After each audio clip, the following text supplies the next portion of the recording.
Headphone इस्तेमाल करके गौर से सुने, ये बहुत अहम सेक्शन है। बिस्मिल्लाहिर्रहमानिर्रहीम। शुरू अल्लाह के नाम से जो बड़ा मेहरबान निहायत रहम वाला है। अब इस प्रोग्राम में डिज़ास्टर मैनेजमेंट का रोल आता है। हाजी जब हज के लिए जाते हैं तो वहाँ पर उन्हें किन चीज़ों का प्रिकॉशन रखना है, in case of fire, in case of stampede, in case of coming across the opposite side of the crowd, मौसम, इन तमाम चीज़ों पे आप लोगों को इनलाइटन करने के लिए, आपकी जानकारी के लिए जो आप हाजियों को ट्रेनिंग देंगे, उन सब चीज़ को ध्यान रखते हुए हमारी मुंबई की डिज़ास्टर मैनेजमेंट टीम आपके सामने है। मैं थोड़ा सा उनसे रिक्वेस्ट करूंगा कि इनके 4-4.5 घंटे का प्रोग्राम होता है, लेकिन ये इसको आधे घंटे में किसी तरह से आपके सामने प्रस्तुत करें। Thank you very much. अस्सलाम वालेकुम। ये एक्चुअली हमें 2.5-4.5 घंटे का ये प्रोग्राम है। मुझे आधे घंटे में कवर करने के लिए बोला है। मैं ज़रूर आधे घंटे में इसको कवर करना चाहूँगा। कल मेरा थोड़ा सा सेशन हुआ था इसके बारे में कि अगर कोई मुसीबत आती है, आपदा आती है, जिससे लॉस को बचने के लिए कुछ 6 बातें बहुत ज़रूरी होती है। वो पहली बात मैंने आपको बताई थी कल कि घबराना नहीं, सबसे पहली बात है। तो ये 6 बातें बहुत इम्पोर्टेंट है। इसकी वजह से मैं आपसे शेयर करना चाहूँगा।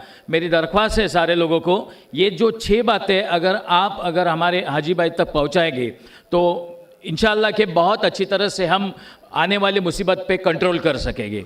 तो पहली बात तो डरना नहीं है। दूसरी बात मैंने कहा था कि शांत रखिए। कोई भी मुसीबत आती है तो सबसे पहले दिमाग को ठंडा रखिए। कल मैं एक आपको एग्जाम्पल दे रहा था उत्तराखंड का, जो जहाँ पे हमारे लेबर्स लोग अंदर ट्रैप हुए थे और जो लेबर 17 दिन के बाद बाहर आए थे और 17 दिन जो अंदर रहे थे उनके ऊपर क्या बीती होगी, जस्ट आप इमेजिन, आप समझ सकते हो। लेकिन उन्होंने अपने दिमाग को ठंडा रखा था और ठंडा रख के उन्होंने उस ऐसे सिचुएशन को बहुत अच्छी तरह से फेस किया था। जब हमारा दिमाग ठंडा होता है तो बहुत अच्छी तरह से जो भी सिचुएशन होती है, जो भी भयानक सिचुएशन होती है, उसको हम अच्छी तरह से फेस कर सकते हैं। तो दिमाग को ठंडा रखिए, ऑलवेज दिमाग को ठंडा रखिए। ये दूसरा पॉइंट है। तीसरा पॉइंट बहुत इंपॉर्टेंट है। In case of emergency call for help and call the authorities. आपदा में मदद को बुलाइए, प्राधिकरण को बुलाइए, उनको बताइए कि आप कहीं प्रॉब्लम में हो, कहीं फंस गए हो तो आप बताइए। ये कल से मैं देख रहा हूँ, कल से आपको बहुत सारे अच्छे लोगों ने बताया है, लेकिन उस वक्त हमारे दिमाग में ये बात नहीं आती। ये बात बहुत महत्वपूर्ण है। तीसरी बात, जो आपदा के समय या तो मुसीबत के समय हम किसको कॉल करें, हम किससे हम सहायता लें, तो ये बहुत इंपॉर्टेंट है। तो आपके हाजी भाई से बात कीजिए कि इस प्रकार की अगर कोई मुसीबत आती है तो प्लीज़ आप सहायता उस अथॉरिटी से लीजिए जो आपको मदद करेगी। बहुत सारे अथॉरिटी के नंबर्स भी उनको याद रखने चाहिए, लेकिन मेरे ख्याल से जो नंबर्स वगैरह वो सारे आपको मिल जाते हैं। तो आपदा में मदद बुलाइए, प्राधिकरण को बताइए। आपदा के दौरान भाग दौड़ नहीं करना है। देखिए बहुत समय ऐसे होता है कि हम भाग दौड़ करते हैं, कुछ भी होता है तो पहले भागते हैं।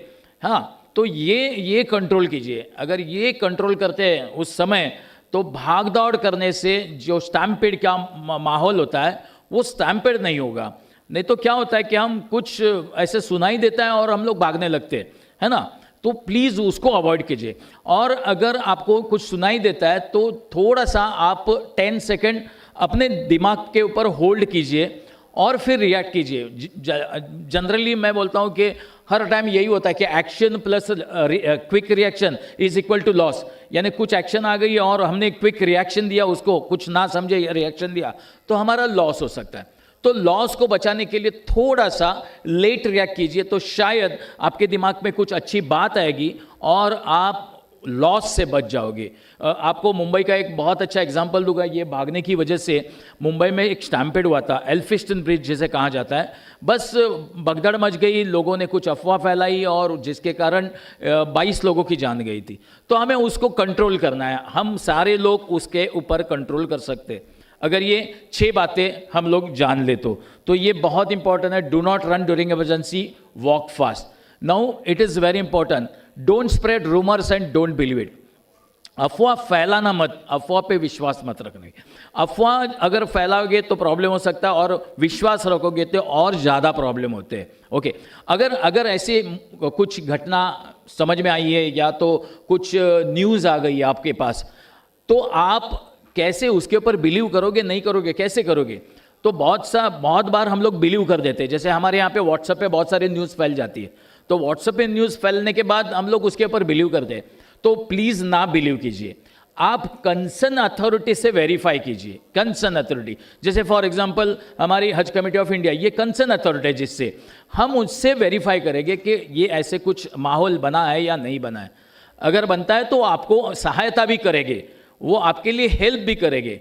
तो प्लीज़ आपको don't spread rumours and don't believe it. आप जो भी है, जो भी अफवाह आई है, उसको जानने के लिए कंसर्न अथॉरिटी से बात करेंगे, कंसर्न अथॉरिटी से ही वेरीफाई करके आप उसके ऊपर बिलीव करोगे। ये बहुत इंपॉर्टेंट मैसेज है मेरा। 6वीं बात है, आपदा के दौरान दिमाग का सही इस्तेमाल कीजिए, जिन्हें हम कहते हैं presence of mind.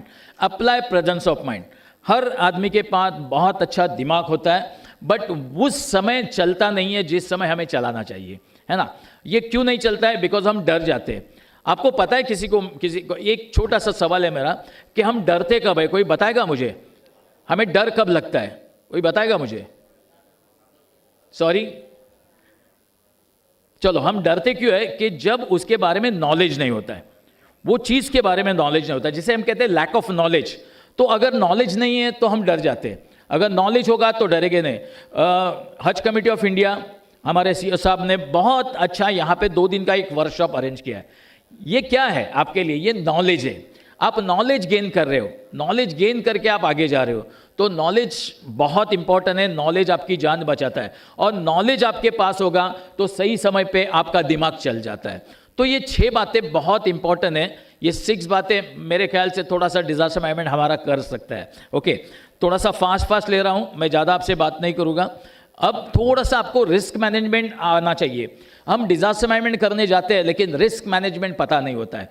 So what is risk management? तो रिस्क मैनेजमेंट ये सिंपल, आपको मैंने ये एक पिक्चर बताया जहां पहाड़ पे एक पत्थर है जिसे हम कहते हैं खतरा या हजार्ड। अब ये हजार्ड को आप सारे लोग जानने चाहिए कि कौन सा हजार्ड हमारा लॉस कर सकता है। अगर ये आप जानते हो तो शायद आप डिजास्टर मैनेजमेंट कर सकते हो। तो पहली बात तो अभी देखिए, ये ऊपर पत्थर है, यानी जिसे हम कहते हैं कि हजार्ड, खतरा है। हम जो नीचे वाला सरफेस है वहाँ जाना नहीं है, 100% वहाँ नहीं जाना, क्योंकि हम समझ सकते हैं कि ऊपर से गिर सकता है। तो ये खतरा भी है, लेकिन इससे लॉस बच सकता है जब हम वहाँ साइड में नहीं रहेंगे। दूसरी बात, तो खतरे की वजह से वल्नरेबल प्लेसेस आइडेंटिफाइड हो जाते। तो ये वल्नरेबल प्लेसेस जो है, असुरक्षित जगह, इसको जान ले, इसको सारे लोग जान ले, ये बहुत इंपॉर्टेंट है। अगर हजार्ड है और वनएबिलिटी वहाँ पे आ गई है तो कोई प्रॉब्लम नहीं, जब तक आप उसको एक्सपोज नहीं करते हो, वहाँ पे जाके एक्सपोजर नहीं देते हो। अगर एक्सपोजर दिया तो शायद लॉस होगा। अभी ये 2 चीज़ वहाँ पे है, हजार्ड एंड वल्नरेबिलिटी, लेकिन लॉस होने की संभावना बहुत कम है। अब देखिए, तीसरी बात है कि हमने एक्सपोजर दे दिया है। जैसे ही एक्सपोजर दे दिया है वहाँ पे, तो रिस्क बन गई है। ये रिस्क हमारी जान ले सकते हैं, ये ध्यान में रखे सारे लोग। तो जहाँ हजार्ड है, जहाँ वल्नरेबल प्लेस है, वहाँ हमें एक्सपोजर नहीं देना। ये सारे आप लोग प्लीज़ जाके लोगों को बताएंगे। तो ये थोड़ा सा रिस्क ट्रायंगल मैं आपसे शेयर करना चाहूँगा। तो risk is the combination of the interaction of hazard, exposure and vulnerability which can be represent by the 3 side of the triangle. यानी 3 साइड जब बनती है तब हमारा ट्रायंगल कंप्लीट हो जाता है। अब ये ट्रायंगल में क्या क्या है? हजार्ड है, वल्नरेबिलिटी है एंड एक्सपोजर है। ये 3 साइड एक साथ आ गई, अब रिस्क बन गई। थोड़ा सा आप नीचे पढ़ते हो तो if any one of the side increases, the area of the triangle increases, hence the amount of the risk also increases. यानी कौन सी भी साइड अगर बढ़ती है तो ऑटोमेटिकली ट्रायंगल की साइड, ऑल साइड बढ़ेगी और हमारा रिस्क की साइड बढ़ जाएगी, यानी रिस्क बहुत बढ़ जाएगी। तो हमें रिस्क को बढ़ाने नहीं देना है। आप देखिए, जान लीजिए, रिस्क को कभी नहीं बढ़ाएंगे, रिस्क को कम करेंगे या खत्म करेंगे। तो रिस्क को कम करने के लिए आपको कौन से भी एक साइड को मिनिमाइज करना है, यानी छोटा करना है। अब छोटा करोगे तो मेरे ख्याल से रिस्क खत्म होगी, कम होगी। और तीसरा बात है कि if we can eliminate one side there is no risk. तो आप कौन से भी एक साइड को निकालते हो तो हमारी रिस्क खत्म हो सकती है। जैसे आपको आगे का स्लाइड बता जाऊं, अगर ये बच्चे नहीं होंगे तो यहाँ पे रिस्क नहीं होगी। जैसे ही बच्चे आ गए यानी रिस्क आ गई, है ना, तो ये एक्सपोजर को मुझे हटाना है, तो इस एक्सपोजर को मैं हटाता हूँ तो मेरे यहाँ पे रिस्क नहीं है, लेकिन एक्सपोजर आ गया तो मेरे यहाँ पे रिस्क है। तो रिस्क कब होगी? जिसे हम कहते हैं ह्यूमन लॉस होगा। तो लॉस को हमें मिनिमाइज करने के लिए रिस्क का ट्रायंगल बहुत इंपॉर्टेंट है, एंड जिसे कहते हैं हम risk become a disaster, risk यानी लॉस, तो इस लॉस को बचाना है हमें। अब देखते हैं आपत्ति की व्याख्या। आपत्ति क्या है? जैसे हमने कल कहा था कि अचानक कुछ भी मुसीबत आती है जिसके कारण मनुष्य हानि, वित्त हानि और पर्यावरण का लॉस हो जाता है। हम ऑलवेज कहते हैं दो प्रकार की आपदा है, यानी ये आपदा मनुष्य निर्मित होगी या नेचुरल होगी। तो दो प्रकार की जो आपदा है ये एक्चुअली आप देखोगे तो ये आपदा नहीं है, इससे आपदा होती है। देखिए, इससे लॉस होता है। तो ये भूकंप है, बाढ़ है, सुनामी है, साइक्लोन है, चक्रवात है, हम वहाँ पे जा रहे तो हीट स्ट्रोक है ना, जैसे फायर है, स्टैम्पेड है, तो ये हो सकता है, बट इसको हम अवॉइड कर सकते हैं। अवॉइड करने के लिए हम क्या कर सकते हैं, इसके मैं थोड़ा सा आपको एग्जांपल दूंगा। थोड़ा सा हजार्ड बनाबिलिटी इंडिया की बात करते हैं, बट अभी मेरे पास उतना समय नहीं, लेकिन मैं पूरा एक्सप्लेन कर देता था। थोड़ा सा आगे चलते हैं, वाई हम डिजास्टर मैनेजमेंट करने की कोशिश क्यों कर रहे हैं? तो डिजास्टर मैनेजमेंट करने की कोशिश इसलिए कर रहे हैं कि किसी की भी आपदा में जान नहीं जानी चाहिए। जैसे फॉर एग्जांपल सेव लाइफ, हम ज़्यादातर सेव लाइफ की बात करेंगे, हम लाइफ को सेव करेंगे। जितने हमारे यहाँ से पिलग्रिम जा रहे हैं उतने सही सलामत यहाँ पे आने चाहिए, इसलिए हमें डिजास्टर मैनेजमेंट की बहुत ज़रूरी है। दूसरा है मिनिमम डैमेजेस, तो डैमेजेस जितने भी हम उसको कम कर सकते हैं इसके बारे में हम फोकस करें। और तीसरी बात है ब्रिंग नॉर्मलसी, अगर कुछ भी होता है तो उसको जल्दी से जल्दी नॉर्मल करने की सोचिए। हम लोग क्या करते हैं, थोड़ा सा उसके ऊपर ज़्यादा बहस करने की कोशिश करते हैं, वो ना करें, उसको कैसे नॉर्मल किया जाए, जल्दी से जल्दी हम नॉर्मलाइज कैसे हो और हमारा फिर से काम चालू कैसे हो, ये है एक्चुअली डिजास्टर मैनेजमेंट। तो ये डिजास्टर मैनेजमेंट 3 एस्पेक्ट के ऊपर खड़ा है, save life, minimum damage and bring normalcy. अब देखते हो तो डिजास्टर मैनेजमेंट एडमिनिस्ट्रेशन, अब सारे लोगों को एडमिनिस्ट्रेशन पता होना चाहिए जो यहाँ पे टीओटी के लिए आए हैं। तो पहला है प्लानिंग, आपको प्लानिंग करना है डिजास्टर मैनेजमेंट के। बाद में करना है रिसर्च एंड डॉक्यूमेंटेशन, जो भी आपने इसके पहले कुछ आपदा हुई है क्या, कुछ घटना हुई है क्या, वहाँ पे कौन से प्रकार की घटना हुई है, तो उसका रिसर्च करना है और उसके डॉक्यूमेंट्स बनाने हैं। तीसरी बात है कि कोऑर्डिनेशन कम्युनिकेशन बहुत इंपॉर्टेंट है, आपका कोऑर्डिनेशन कम्युनिकेशन होना चाहिए। अगर कोऑर्डिनेशन कम्युनिकेशन अच्छा नहीं है तो आपका डिजास्टर मैनेजमेंट फेल हो जाएगा। जैसे हम कहते हैं backbone of disaster management, communication and coordination. Awareness, जैसे ये सेशन रखा है, जैसे ट्रेनिंग, कैपेसिटी बिल्डिंग, ये जो 2 टाइप के, जैसे awareness and training capacity building, ये जो हम अभी ये कर रहे हैं वो एक प्रकार का ट्रेनिंग है, एक प्रकार का कैपेसिटी बिल्डिंग है, एक प्रकार का अवेयरनेस है। तो ये आपको सारे लोगों को डिजास्टर एडमिनिस्ट्रेशन तौर पे आपको करना चाहिए। बहुत इंपॉर्टेंट है ये डिजास्टर मैनेजमेंट साइकिल, हम जब जा रहे हैं तो ये साइकिल बहुत इंपॉर्टेंट है। ये आप सारे लोग इस साइकिल को अच्छी तरह से अपने दिमाग में फिट कीजिए। एक जगह पे कहते हैं रिस्क मैनेजमेंट और दूसरी जगह पे कहते हैं क्राइसिस मैनेजमेंट। रिस्क मैनेजमेंट का मतलब ये है कि जो दुर्घटना होने वाली है उसके पहले मुझे काम करना है। क्राइसिस मैनेजमेंट का मतलब है जो दुर्घटना हुई है उसके ऊपर काम करना है। देखिए, तो दुर्घटना होने नहीं देना है, ये हमारा सबका काम है, जिसे हम कहते हैं रिस्क मैनेजमेंट। तो अभी रिस्क मैनेजमेंट में आप क्या करोगे, सिंपल है। आपके रिस्क मैनेजमेंट में आपका प्रिपेयर्डनेस स्ट्रांग होना चाहिए। तैयारी, जो भी हम तैयारी कर रहे हैं वो स्ट्रांग होनी चाहिए। हम अभी आगे आगे जाके लोगों से काम करेंगे, लोगों को बताएंगे, दिस इज कॉल्ड तैयारी। तो बहुत अच्छा प्रिपेयर्डनेस हमारा स्ट्रांग होगा। मिटिगेशन, जो भी घटना बड़ी होने वाली है उसको हम कैसे नॉर्मलाइज कर सकते हैं, कम से कम कर सकते हैं, ये मिटिगेशन आपको सोचना है। उस वक्त मुझे क्या करना है, कैसे उसको कंट्रोल करना है सिचुएशन को। एंड थर्ड इज प्रिवेंशन, होने ही नहीं देना है, लॉस को होने ही नहीं देना है। ये हमारे सारे लोगों के हाथ में है, लॉस को होने नहीं देना है। लेकिन क्या होता है, प्रॉब्लम्स के तौर पे हम डर जाते हैं, डरने के बाद फिर लॉस होना शुरू हो जाता है। सो प्लीज़ प्रिवेंटिव मेजर्स रखिए, बहुत important, that is called risk management. अगर खुदा ना खासा कुछ हुआ तो हम लोग क्राइसिस मैनेजमेंट के लिए भी फेस करने के लिए हम मजबूत रहेंगे, जिसे हम कहते हैं रिस्पॉन्स, रिकवरी, रिहैबिटेशन, रिकंस्ट्रक्शन, है ना, ये आपको आना चाहिए। तो ये साइकिल प्लीज़ आप अपने दिमाग में फिट करके जाइए, बहुत इंपॉर्टेंट साइकिल है जो हमारा डिजास्टर मैनेजमेंट का बेस है। नाउ कुछ यादें करते हैं हम, लास्ट टाइम क्या हुआ था। तो इस प्रकार का स्टैम्पेड हुआ था एक, मैं ज़्यादा फोकस नहीं करूँगा, लेकिन ये जो मैं कहता हूँ दुनिया का सबसे बेस्ट क्राउड मैनेजमेंट यहाँ किया जाता है, बढ़िया क्राउड मैनेजमेंट होता है दुनिया का, तो ये मुझे देखने मिलता है। अब मेरे सारे फ्रेंड्स हैं जो हज में गए, जिन्होंने बहुत सारे मुझे पिक्चर दिए हैं, उस पिक्चर से मैंने थोड़ा सा प्रेजेंटेशन बताया। तो क्या कर सकते और क्या नहीं कर सकते, इसको सारे लोगों ने कल से बोला था, मैं ज़्यादा फोकस नहीं करूँगा, बट आप प्लीज़ पुलिस का सुनिए, बहुत इंपॉर्टेंट है। उनके जो घटना के स्थान पर निगामी मार्गों का आपातकालीन निकास और लेआउट को समझे।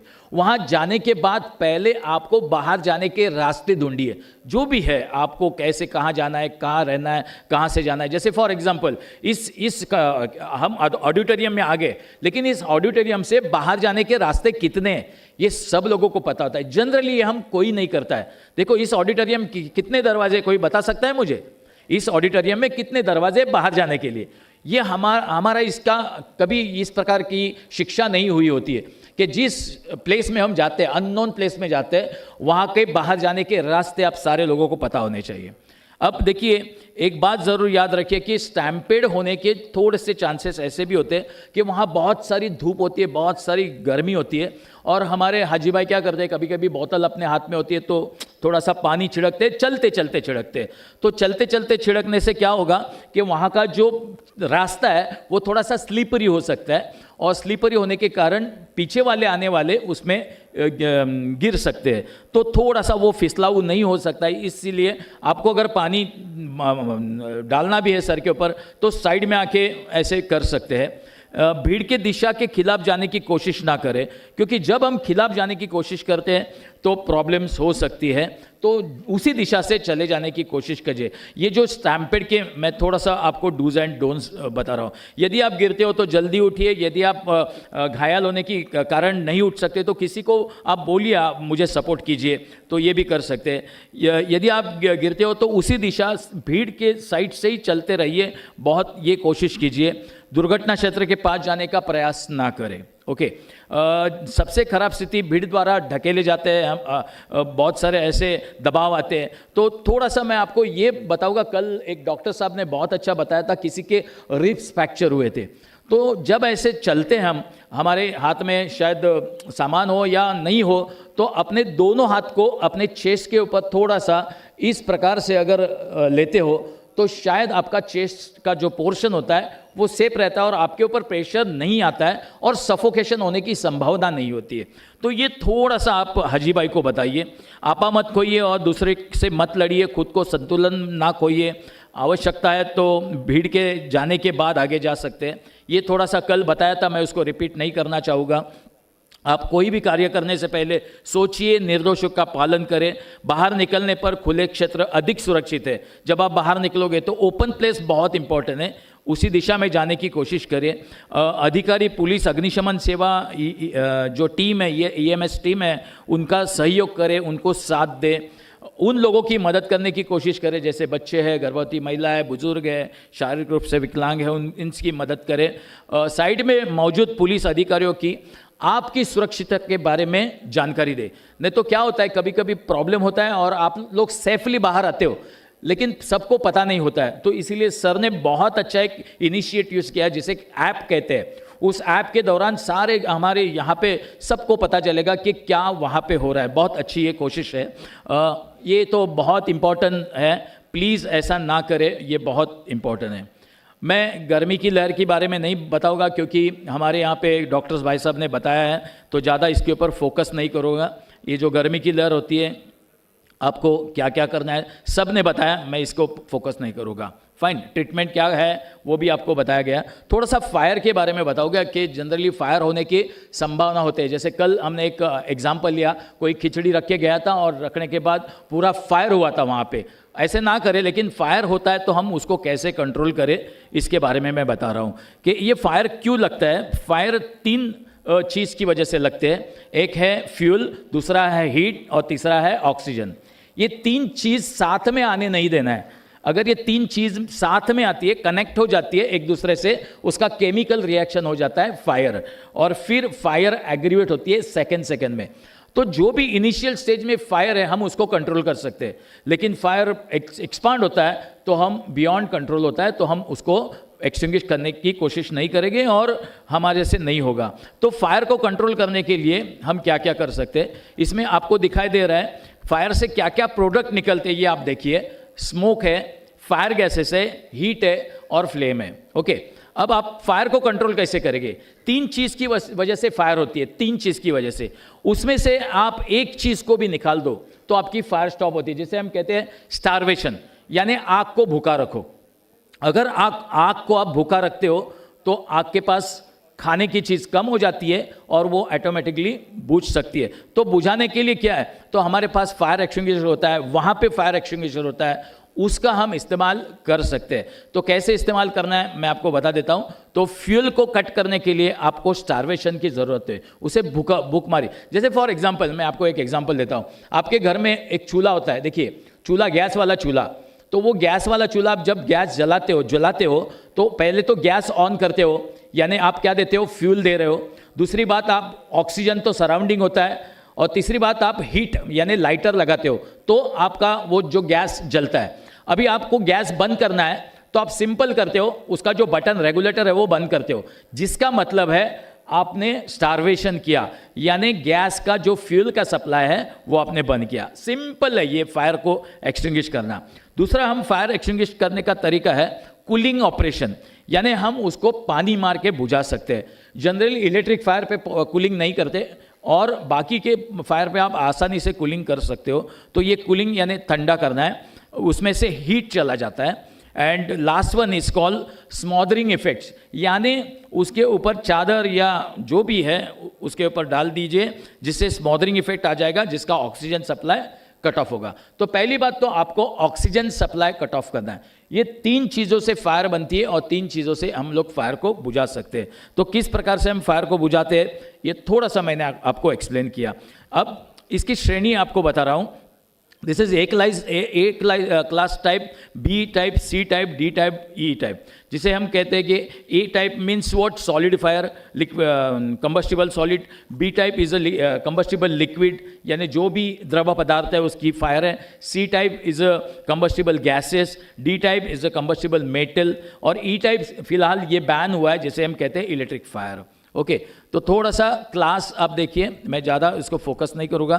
हमें प्रैक्टिकल थोड़ा सा करना है, मुझे बताया गया था प्रैक्टिकल के ऊपर फोकस कीजिए। ये ए टाइप है, बी टाइप है, सी टाइप है, डी टाइप है।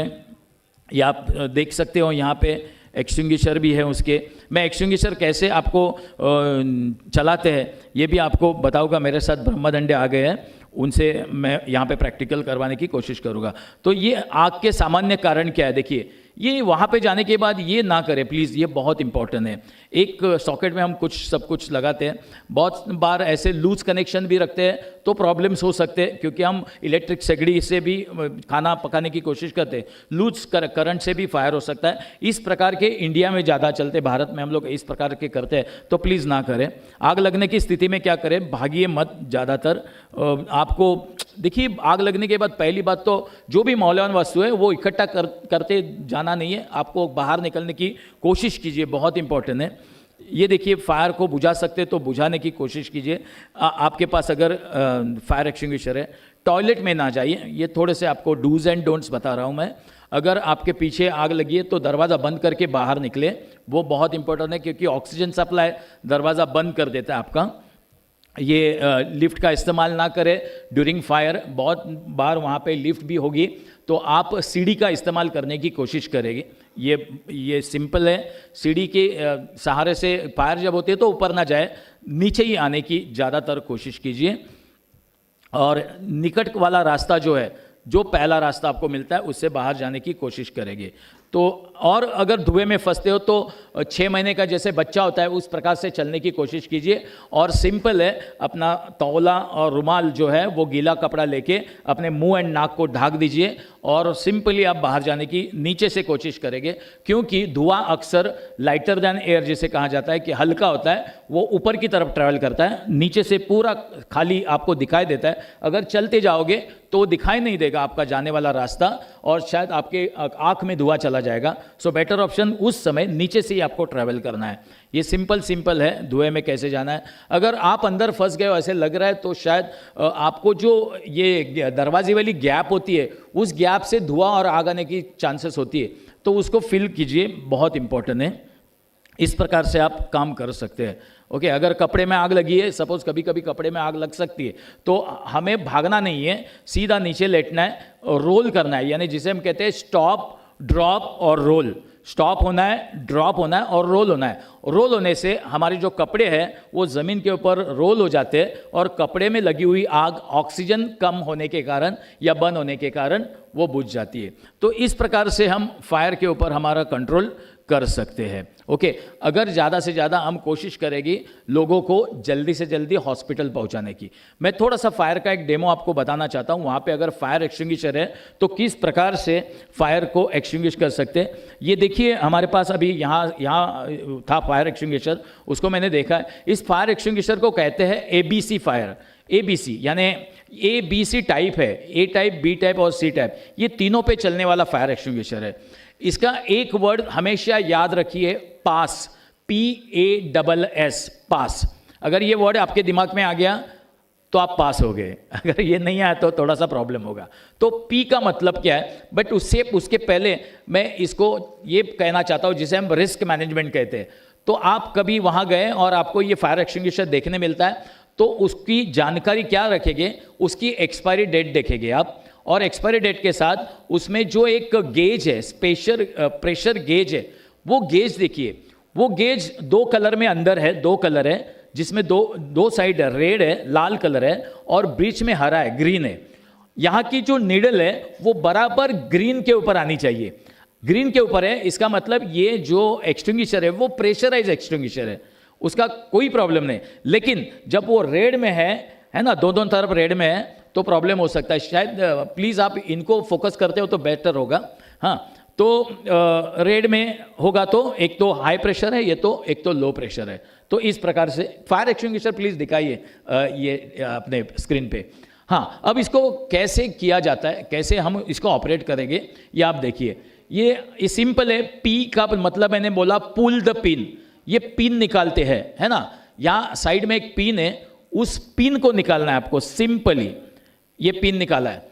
अब P का मतलब उन्होंने किया है पुल द पिन, तो पिन को निकाला है। अब A का मतलब है एम। एम कहाँ पे, यानी जहां पे आग लगी है उसके बेस के ऊपर, जहां से आग लगी है उसके बेस के ऊपर यहां पे एम लगा है। जरा पाइप को ऊपर पकड़िए जरा उनको देखने के लिए। ये जो पाइप उन्होंने पकड़ा है ना, वो पाइप बॉटम में पकड़ा है, टॉप में नहीं है, क्योंकि ये फ्लेक्सी है। ये फ्लेक्सी होने के कारण वो अगर टॉप में पकड़ते हैं तो प्रॉब्लम्स हो सकते हैं, वो यहाँ वहाँ हिल सकता है। तो इसीलिए बॉटम में पकड़ना है सीधा। और एम कहाँ रखना है, नीचे की तरफ जहाँ बेस है, फायर का बेस है। अब तीसरा शब्द क्या है, एस। एस माने स्क्वीज द बटन, यानी वो जो ऊपर वाला उनके हाथ में है वो अंगूठे से आपको प्रेस करना है, दबाना है, जोर से दबाना है। ये जोर से दबाने से इसमें जो कार्ट्रिज होगा वो ब्लास्ट होगा और इसमें जो पाउडर होगी वो पाउडर फोर्सफुली बाहर निकलेगी और फोर्सफुली बाहर निकलने से वो पाउडर आपके फायर के ऊपर कंट्रोल करने की कोशिश करेगी। अब उस फायर को शायद ऑक्सीजन यहाँ वहाँ मिलने की संभावना होगी, वो फायर यहाँ पे एक्सटिंग्विश होने के बाद थोड़ा बाजू में हट जाएगी। तो चौथा शब्द ऐसे है जिसे हम कहते हैं swipe. Swipe the pipe. Pipe को ऐसे थोड़ा सा जैसे झाड़ू मारते हैं उस प्रकार से आपको झाड़ू मार के हिलाना है। तो ये हो गया आपका फायर एक्सटिंग्विशर डेमो। आप ये शब्द फिर से ध्यान में रखेंगे। फिर से एक बार दिखाता हूँ, फिर से दिखाता हूँ कि इसको 5 शब्द याद रखें सारे लोग प्लीज कृपा करके। PASS। पहला शब्द है पुल द पिन। पिन को निकाल दीजिए, ये ध्यान में रखिए, पिन को निकाल दीजिए।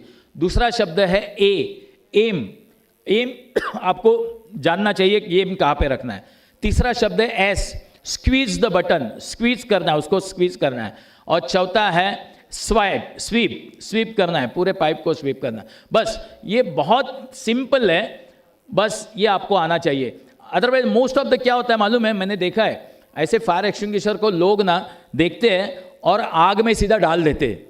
हाँ, ये फायर एक्सटिंग्विशर आग में ज़ोर से डालते हैं, तो सबको लगता है आग में डालने से वो खुद ब खुद चल जाएगा, ऐसे नहीं होता है, प्लीज़ इसको आग में ना डालें। ओके, तो ये, और जाते जाते स्टैम्पेड में अगर कुछ भगदड़ होती है तो हम लोगों को सहायता कैसे करेंगे, इसके लिए मुझे आपकी तरफ से एक 3 लोग पटाख से चाहिए, जो हम 2 hand seat, 3 hand seat, 4 hand seat करते हैं। ज़रा प्लीज़ आप में से जल्दी आइए, ज़रा यहाँ मुझे जल्दी ख़त्म करने के लिए बोला है, तो थोड़ा सा आपको ये लिफ्टिंग कैरिंग मेथड्स पता होना चाहिए, फटाफट सिखाओ। यस, देखिए यहाँ पे एक व्यक्ति बीमार है और 2 लोग फर्स्ट एडर है हमारे, मदद करने के लिए आए, तो हम पहले 2 हैंड सीट काम करते हैं। देखिए 2 हैंड सीट किस प्रकार से करते हैं, ये सिंपल है, दोनों ने अपने हाथ एक दूसरे को ज्वाइन किए, ये 2 हैंड सीट मेथड है। अब जो विक्टिम है वो सामने खड़े रहेंगे, ये नीचे से सीट बनाएंगे, उनके लिए सीट बनाएंगे। देखिए सिंपल सीट है, कोई ये रॉकेट साइंस नहीं है इसमें, सीट बनाएंगे और उनको बैठने के लिए बोलिए। ये है 2 हैंड सीट। हम इजीली, आसानी से हम बहुत सारे लोगों को लेके कहीं पे भी जा सकते हैं। हम कम से कम 500 मीटर तो आराम से चल सकते हैं इस प्रकार से, जिसे हम कहते हैं 2 हैंड सीट। प्लीज़ इसकी प्रैक्टिस कीजिए, बहुत इंपॉर्टेंट है, ये प्रैक्टिस बहुत इंपॉर्टेंट है। ओके, हाँ, ये सिंपली आप चल सकते हो, कोई इशू नहीं है। आपके पास कोई गमजा हो तो मुझे प्लीज़ आप दीजिए, आपके पास मफलर है, अच्छा तो दीजिए, इनको ही लीजिए, बहुत बुलाने की ज़रूरत नहीं है। अब 3 हैंड सीट नहीं, बड़ा वाला रुमाल चाहिए मुझे, या तो एहराम, हमारे पास एहराम होता है, तो उस प्रकार का किसी के पास है तो प्लीज़ दीजिए। मैं एक लिफ्टिंग कैरिंग मेथड्स बताना चाहता हूँ, है किसी के पास? हाँ, ये 3 हैंड सीट कीजिए, तब तक 3 हैंड सीट कीजिए ना, तब तक आप छोड़िए, 3 हैंड सीट कीजिए। ये 3 हाथ की बैठक, जब किसी व्यक्ति का पैर को प्रॉब्लम होता है, वो चल नहीं सकता है, आपके हाजी भाई चल नहीं सकते, पैर में प्रॉब्लम हुआ है, पैर में छाले हुए हैं, अब चल नहीं सकते, तो इस प्रकार से हम लोगों को ट्रेन करके ट्रेनिंग दे सकते हैं। और इस प्रकार से हम 3 हैंड सीट की, ये देखिए सीट बनाए उन्होंने, इसे कहते हैं 3 हैंड सीट। 3 हैंड सीट कर सकते हैं। देखिए आप खड़े रहिए वहाँ पे। हाँ, अब 3 हैंड सीट में एक हाथ फ्री होता है एक बंदे का, तो वो पूरा उठाते हैं, और एक पैर में प्रॉब्लम है, उनके एक पैर में प्रॉब्लम है, तो किस प्रकार से उठाना है। देखिए एक पैर में प्रॉब्लम है तो उसको सपोर्ट भी देना है। एक पैर का प्रॉब्लम, वो एक नीचे रखिए, एक पैर नीचे रखिए, एक पैर ना, हाँ चलो 2 पैर का हमने बताया, लेकिन 3 हैंड सीट जिसे कहा जाता है, ये ध्यान में रखेंगे सारे लोग। शायद आपको इसके वीडियो भी मिल सकते हैं, ये अभी जो शूटिंग चल रहा है। अब हम करते हैं 4 हैंड सीट।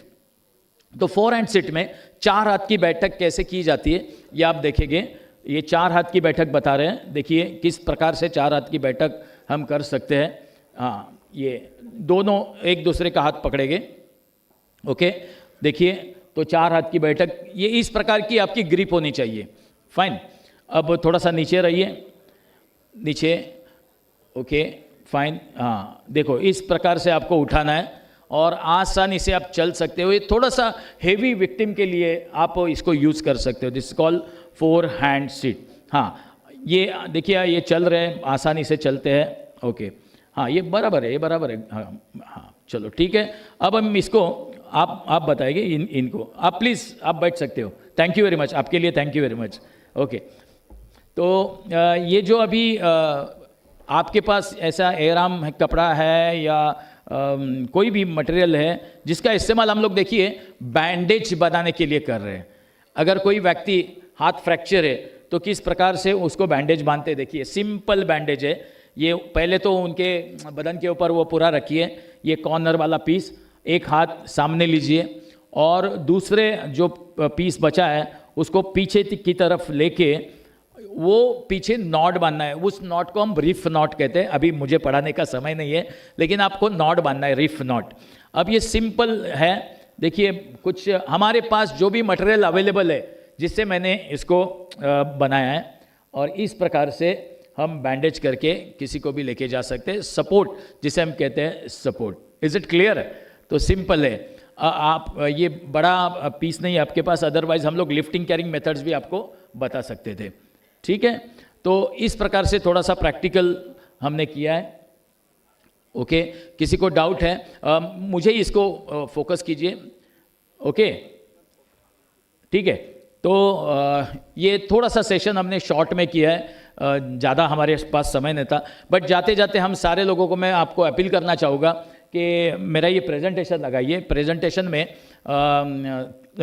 आई कार्ड या इमरजेंसी किट क्या क्या है हमारे पास, ये आपको रखना है।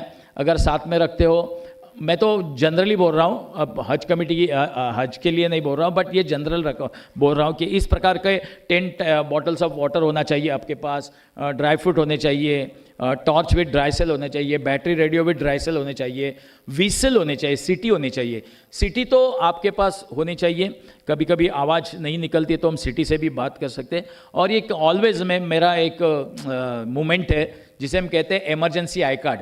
ये इमरजेंसी आई कार्ड सबके पास होना चाहिए, प्लीज़ आप रखिए। ये पूरे इंडिया में आप शेयर कीजिए आई कार्ड, जिसमें आपका फ़ोटो होना चाहिए, जिसमें आपका नाम होना चाहिए, जिसमें आपका रेसिडेंशियल एड्रेस होना चाहिए, जिसमें आपका ऑफिस का है तो ऑफिस का एड्रेस और फ़ोन नंबर होना चाहिए, जिसमें आपका रिलेटिव का एड्रेस और उसका फ़ोन नंबर होना चाहिए, जिसके आपका नेटिव प्लेस और फ़ोन नंबर होना चाहिए, जिसमें आपका ब्लड ग्रुप उसमें मेंशन होना चाहिए, जिसमें आपको किसी एलर्जी है किसी मेडिसिन की या तो आपको उसका नाम, उस मेडिसिन का नाम देना चाहिए, और अगर नहीं है तो नहीं बोलना है। अगर बीमारी है तो बीमारी भी उसमें लिखनी है, अगर नहीं है तो नो लिखना है। तो इस प्रकार का आई कार्ड आपके सारे लोगों के पास होना चाहिए। ये थोड़ा सा शॉर्ट सेशन था मेरा, मैं यहाँ पे मेरा सेशन ख़त्म कर रहा हूँ। Be alert, be practice. तो आपकी हज यात्रा शुभ और सफल हो, और आपके सारे हाजियों को दुआ में याद करने के लिए बोलिए। धन्यवाद। अस्सलाम वालेकुम। Thank you.